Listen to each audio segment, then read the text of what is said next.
হয় মই ধ্ৰুৱজ্যোতি শইকীয়া বৰঙাবাৰী নপুমা গাঁৱৰ নিবাসী মই উচ্চ শিক্ষা গ্ৰেজুৱেশ্যন মই ছয়দুৱাৰ কলেজৰ পৰা কৰিলোঁ বহুত প্ৰস্তুতিমূলক পৰীক্ষা দিলোঁ কোনো এটা ধৰণৰ চৰকাৰী চাকৰি এতিয়ালৈকে পোৱা নাই আৰু ভৱিষ্যতে আছে সেইবোৰ দি যাম এতিয়া মই ইনকাম সোৰ্স হিচাপে মই ব্ৰইলাৰ ফাৰ্মখন প্ৰথম ব্যৱহাৰ কৰিলোঁ তাত এতিয়া ইমান লাভজনক পোৱা নাই গৰমত যেহেতু বহুত ব্ৰইলাৰ বেমাৰ হয় আৰু ওয়েট নাবাঢ়ে সেইকাৰণে চৰকাৰে এতিয়া যি আঁচনি দি আছে গাহৰিৰ কাৰণে ঋণ দি আছিলে সেই ঋণ লৈ পেলাই আমি গাহৰি ফাৰ্ম এখন আৰম্ভ কৰিলোঁ সেই গাহৰি ফাৰ্মখন খোলাৰ কাৰণে আমাৰ গাঁৱত কালি এখন সভা আয়োজন হ'ল সেই সভাত আমাক কৈছে যে গাহৰি ফাৰ্ম তোমালোকে কৰিব নোৱাৰা যেহেতু গাহৰি ফাৰ্ম আগতে পূৰ্বজনৰ পৰা আমাৰ ইয়াত গাহৰি ফাৰ্ম হোৱা নাই সেইকাৰণে তোমালোকে গাহৰি ফাৰ্ম কৰিব নোৱাৰা তোমালোকে গাহৰি ফাৰ্ম যদি কৰা তেন্তে হলে গাঁৱৰ পৰা তোমালোকে এঘৰীয়া হৈ থাকিব লাগিব আৰু তোমালোকে কোনো ধৰণৰ ৰাজহুৱা অনুষ্ঠানত আহিব নোৱাৰিবা আৰু তোমালোকে কোনো এজন গাঁৱৰ সদস্যক মাতবোল কৰিব নোৱাৰিবা যদিহে তোমালোকে মনে মনে তোমালোকৰ লগত কোনো গাঁৱৰ সদস্যই মিটিয়ালি কৰিবলৈ যায় তেওঁলোকে 25,000 টকাকৈ দিব লাগিব এতিয়া মই চৰকাৰলৈ এটোৱে অনুৰোধ যে আপোনালোকে ইমানখিনি ঋণ দিছে কিন্তু এই আগৰ দিনৰে পৰা চলি আছে বুলি কৈছে যিবোৰ সেইবোৰ এতিয়া বাদ দিব নোৱাৰিনে এতিয়া যুগটো হ'ল বৈজ্ঞানিক যুগ এতিয়া আমি গাহৰি ফাৰ্মখন খুলিছোঁ বৈজ্ঞানিক যিটো আমাৰ সীমাৰ পৰা একেবাৰে মূৰত আছে তাৰ পৰা কোনো ধৰণৰ আমাৰ কিবা হ'ব বুলি আমি নাভাবোঁ কাৰণ আমাৰ একেবাৰে মূৰত আছে আৰু গাঁৱৰ আমি একেবাৰে লাষ্টত আছোঁ বুলি ক'ব পাৰি তাৰ পৰা গাঁৱৰ কিবা অসুবিধা হ'ব বুলি মই এই কথা নাভাবোঁ আৰু গাঁৱৰ ৰাইজক সকললৈ এটাই অনুৰোধ থাকিলে আমাক ইমানখিনি যে কৰিলে কাও ঘৰলৈ যাব নোৱাৰি কোনো এটা একো কৰিব নোৱাৰি আমাক কোনো মাতিব নাই তাৰ কাৰণে আপোনালোকে পুনৰ বিবেচনা কৰি পেলাই যেন আমাক এই পৰা ৰক্ষা কৰে তাকে মই ৰাইজৰ ওচৰত অনুৰোধ থাকিলে আৰু গাহৰি ফাৰ্মখনৰ কাৰণে বেলেগ কিবা ব্যৱসায় কেনেকৈ টাইপৰ কৰিম আপোনালোকে যদি কিবা জানে আমাক অকণমান আঙুলিয়াই দিয়ক যদিহে এই গাহৰি ফাৰ্মখন কি ধৰণে আমি আগবঢ়াই নিব পাৰোঁ বা ডাঙৰ কৰিব পাৰোঁ সেইখিনিয়ে আপোনালোকে অকণমান আগবঢ়াই দিয়ক গাহৰি ফাৰ্মখন আমি খুলিব নোৱাৰোঁ তেন্তে হ'লে তাৰ বিকল্প আমাক ৰাইজে কিবা এটা কৰি দিয়ক যাতে আমি যিটো কৰি পেলাই তাৰমানে গাহৰি ফাৰ্ম নোহোৱাকৈও যাতে চলাই নিব পাৰোঁ সেইখিনি কৰি দিয়ক যাতে মই এজন বিবাহিত মোৰ মাইকী মানুহ আৰু ল'ৰা ছোৱালী আছে ল'ৰাটো এতিয়া 4 বছৰ হৈছে এতিয়া স্কুলত দিছোঁ স্কুলৰ এতিয়া আজিকালি বস্তুৰ যিহে দাম যদিহে একো এটা কৰিব নোৱাৰোঁ চাকৰিও এটা নহয় যদি ব্যৱসায় ভিত্তিত গাহৰি ফাৰ্মখনো কৰিব নোৱাৰোঁ কিদৰে এতিয়া চলাই নিম পৰিয়ালটোক অকণমান চাই দিব আৰু নৱমা আমি আমাৰ গাঁৱত হ'ল 50 ঘৰ মানুহ আমি বাস কৰি আছোঁ এই 50 ঘৰ মানুহৰ ভিতৰত নিবনুৱাটো বহুত আছে সকলো নিবনুৱাইতো এনেকুৱা কৰ্ম কৰিবলৈ আগবাঢ়ি অহা নাই তেওঁলোকে কৰিছে কৰাত আমি মানাও কৰা নাই তেওঁলোকক কৰিবলৈ কিন্তু তেওঁলোকক আমি কৈছিলোঁ তোমালোকে জেগাটো নকৰাৰ আগত তোমালোকে আমাৰ ৰাইজৰ 2-4জন ব্যক্তিক পৰামৰ্শ কৰিব লাগিছিলে পৰামৰ্শ কৰি তোমালোকে দুখনকৈ ব্ৰইলাৰ ফাৰ্ম খুলিছা আমি মানা কৰা নাই তোমালোকে ঘৰত মুৰ্গী পুহিছা হাঁহ পুহিছা ছাগলী পুহিছা গৰু পুহিছা সেইবিলাকো আমি মানা কৰা নাই আমাৰ যিখিনি সমাজক আমাৰ ক্ষতি নোহোৱা কৰ্ম তেওঁলোকে কৰিলে আমাৰ কোনো ক্ষতি নাই কিন্তু তেওঁলোকে আমাৰ সমাজত যিটো আমাৰ কৰিলে আমাৰ 4 গাঁৱৰ মানুহে আমাক নিন্দা কৰিব সেই বুলিহে আমি তেওঁলোকক এই কথাখিনি আমি সমালোচনা কৰিবলৈ তেওঁলোকক নিমন্ত্ৰণ কৰি আমি মাতি আনিছিলোঁ আমি সকলো ৰাইজ গোট খাই পেলাই তেওঁলোকক এই পৰামৰ্শখিনি কৰিবলৈ বিচাৰোঁতেন তেওঁলোকে আমাৰ পৰামৰ্শ নামানি তেওঁলোকে উঠি গৈ পেলাই ৰাইজৰ ওপৰত টেষ্ট কৰি মেলি পেলাই তেওঁলোকে আমাক মানে আঙুলি ঠাৰ দি কথা কৈ পেলাই গুচি গ'ল আপোনালোকৰ সমাজখন কোনটো পন্থৰ হয় আপোনালোকে মানে আমি বামুণীয়া পন্থ বামুণীয়া পন্থ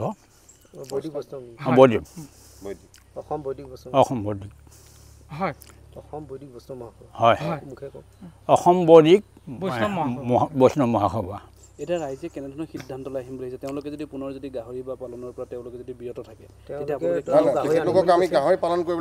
আমি গাহৰি কৰিবলৈ কোনো ধৰণৰ তেওঁলোকক আমি হেঁচা প্ৰয়োগ কৰা নাই তোমালোকে গাহৰি নুপুহিবা বুলি আমি কোৱা নাই আমি এটা কথাই কৈছোঁ যে তোমালোকে জেগাটো বদলি কৰা আৰু আমি সম্পূৰ্ণ সহযোগিতা তোমালোকক আগবঢ়াম না সমালোচনালৈ নাহিলে যে আমি নহাৰ কাৰণে আমি দুখিত বেছি আমি কি উপায় আমি এই বস্তুটো আমি পালন কৰিব পাৰিম আপোনালোকে আমাক ব্যৱস্থাটো কৰি দিয়ক তেতিয়া আমি মানে সুখী হ'ম। আমি আপোনালোকক অকণমান আগতেই কৈছোঁ যে তেওঁলোকে কৰা অভব্য আচৰণৰ কাৰণে আমি এই সিদ্ধান্ত ল'বলৈ বাধ্য হৈছোঁ। যদি তেনেধৰণৰ ব্যৱহাৰ নকৰে হয়তো গাহৰি নিশ্চয় নিশ্চয় নিশ্চয় তেওঁলোকে যদি মানিলেহেঁতেন যে আমি জেগাটো বদলি কৰিম 100% ৰাইজ সহমতত থাকিলেহেঁতেন আৰু আমি তেওঁলোকক আমাৰ আগৰ যিটো পৰিৱেশ সেই পৰিৱেশ মতে তেওঁলোকক চলাই নিলোহেঁতেন। তেওঁলোকৰ মতে ঘৰ বাৰী পিছফালে কৰিছে বুলি কৈছে। না বাৰীৰ পিছফালে কৰিছে কিন্তু আমাৰ গাঁৱৰ ভিতৰত হ'ল। বাৰীৰ পিছফালে বা বাৰীৰ আগফালে বুলি কথা নাই, আমি গাঁৱৰ ভিতৰত আমি সেইটো কৰিবলৈ আমি মানা কৰিছোঁ। মোৰ নাম মিণ্টু শইকীয়া, মোৰ ভাইটিৰ নাম ধ্ৰুৱজ্যোতি শইকীয়া। আমি বৰঙাবাৰী নপুমা গাঁৱৰ বাসিন্দা। আমি নিবনুৱা যুৱক দুইজনে মিলি এখন গাহৰি ফাৰ্ম খুলিছিলোঁ। ৰাইজে এই সন্দৰ্ভত বাধা দিছে আমাক। যোৱাকালি আমাৰ মিটিং হৈ গৈছে। মিটিঙত আমাক গাঁৱৰ পৰা বহিষ্কাৰ কৰি দিছোঁ বুলি কৈছে। আমাৰ ঘৰলৈ কোনো আহিব নোৱাৰিব। আমি কাৰোবাক আমাৰ লগত কোনোবা জড়িত হ'লে কথা বতৰা হ'লে 25,000 দণ্ড হ'ব বুলি শুনিছোঁ।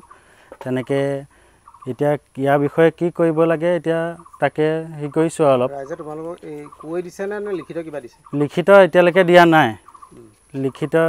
দিয়া নাই। আমাক খালি মুখেহে কৈ দিছে কি গাঁৱৰ পৰা বহিষ্কাৰ কৰি দিয়া হৈছে বুলি। তোমালোকৰ গাহৰি ফাৰ্মে আছে আৰু মুৰ্গী ফাৰ্মৰ ব্যৱস্থা আছে? ব্ৰইলাৰ ফাৰ্ম আছে আমাৰ। এতিয়া নতুনকৈ গাহৰি ফাৰ্ম অলপ লাভজনক শুনি পেলাই এইটো ব্যৱসায় হিচাপে কৰিছোঁ।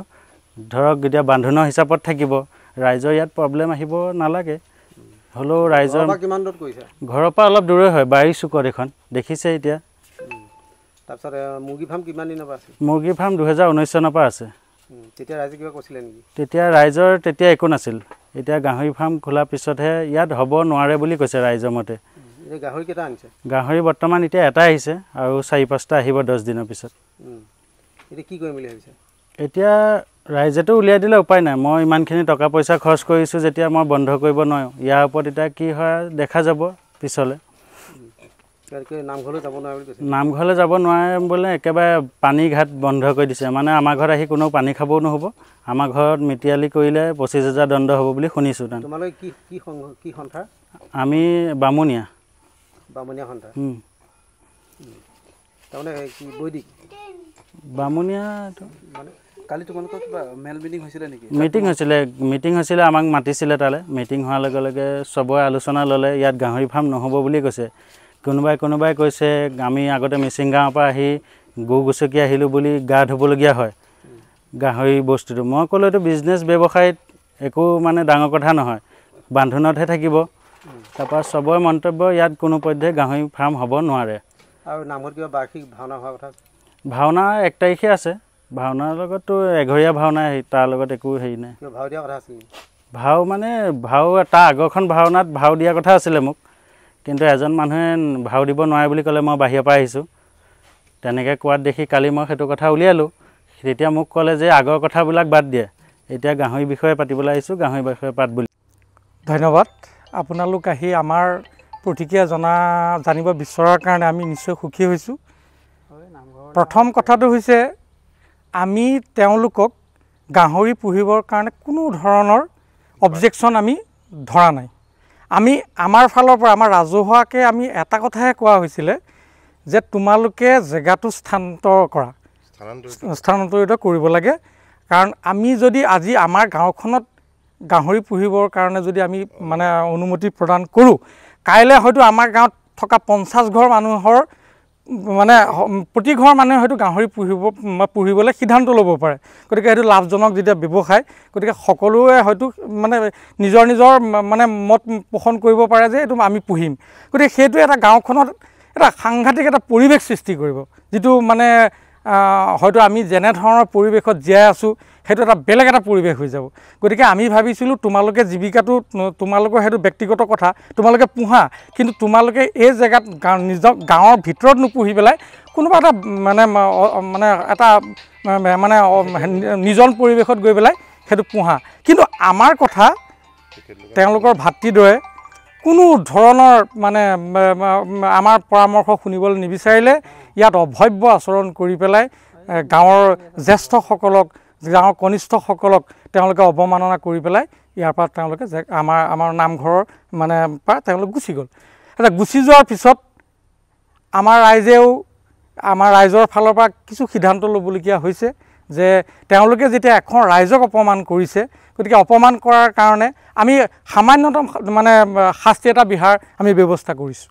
এতিয়া কেনেধৰণৰ শাস্তি দিছে?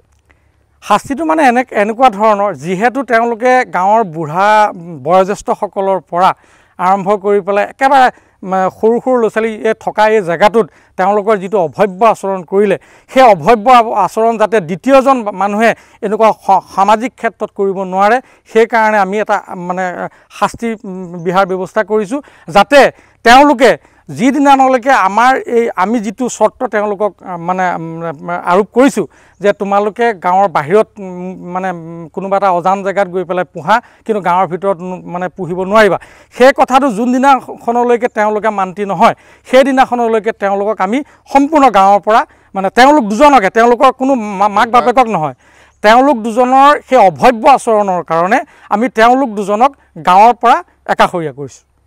এতিয়া মানে তেওঁলোকে অভব্য আচৰণ কৰাৰ কাৰণে সিদ্ধান্ত ল'লে নে গাহৰি পোহা? নহয়, গাহৰি পোহাৰ কাৰণে নহয়। গাহৰি পুহিবলৈ আমি পাৰ্মিশ্যন দিছোঁ, তোমালোকে গাহৰি পোহা, গাঁৱৰ ভিতৰত নহয়, কোনোবা বেলেগ জেগাত পোহা, তাত আমাৰ ৰাইজৰ কোনো আক্ষেপ নাই, কিন্তু কালি কৰা অভব্য আচৰণৰ কাৰণে আমি তেওঁলোকক সেই সিদ্ধান্তটো ল'বলৈ আমি বাধ্য হৈছোঁ। তেওঁলোকে কৈছে আপোনালোকৰ গাঁৱৰ তেওঁলোকৰ লগত কোনোবাই মাত ভুল কৰিলেও আপোনালোকে 25,000 টকা আপোনালোকে কিবা তেনেকৈ, এইটো মিছা কথা, সম্পূৰ্ণ মিছা কথা। আমাৰ প্ৰস্তাৱ আছে নহয়, আমাৰ প্ৰস্তাৱ আপোনালোকে যদি আজি আমাৰ লিপিবদ্ধ আছে প্ৰস্তাৱ, আপোনালোকে যদি প্ৰস্তাৱ চাব বিচাৰে আমি সম্পূৰ্ণভাৱে দেখুৱাবলৈ আপোনালোকক প্ৰস্তুত, কাৰণ মই মুখেৰে মিছা কথা ক'ব পাৰোঁ, কিন্তু আমাৰ যিখন কপি আছে সেই সিদ্ধান্তটো আপোনালোকে চালে নিশ্চয় গম পাব। সেই প্ৰস্তাৱত আমি এটা কথাই ৰখা হৈছে, যিদিনাখনলৈকে তেওঁলোকে আমাৰ এই সিদ্ধান্তত সহমত প্ৰকাশ নকৰে, সেইদিনাখনলৈকে তেওঁলোকক আমি কোনো সামাজিক ক্ষেত্ৰত তেওঁলোকক আমি গ্ৰহণ কৰিব নোৱাৰোঁ। কৈছে তেওঁলোকে বাহিৰত থাকি আহি পেলাই পুনৰ পইচা পাতি লৈ ইয়াতে ব্যৱসায়টো কৰিছিল, কিন্তু আপোনালোকৰ গাঁৱৰ ৰাইজে যদি তেওঁলোকক একো ব্যৱস্থাপনা কৰি দিয়ে, তেওঁলোকে সেই ব্যৱসায়টো এৰি দিম বুলি কি ক'ব গাঁৱৰ ৰাইজে? আমি ব্যৱসায় কৰিবলৈ কোনো ধৰণৰ বাধা দিয়া নাই, আমি এটা কথাই কৈছোঁ, তোমালোকে জেগাটো সলনি কৰা। কাৰোবাৰ পেটত লাত মাৰি পেলাই আমি ধৰক ৰাইজ এখনে কাৰোবাৰ পেটত লাত মাৰি পেলাই আমি বন্ধ কৰা নাই, তেখেতলোকে বৃত্তিটো ল'ব পাৰে, কিন্তু আমাৰ গাঁৱৰ পৰা বাহিৰত ল'ব, জেগা সলনি কৰিবলৈ, যাতে গাঁৱৰ ভিতৰত পৰিৱেশ বিনষ্ট কৰিব নালাগে। তেওঁলোকে কোনো সমালোচনা নাহিলে, আমাৰ সমালোচনা কৰা নাইতো, তেখেতলোকে সমালোচনা নকৰাকৈ ইয়াৰ পৰা বাহিৰ হৈ গৈছে। তেখেতসকলে আমাৰ কোনো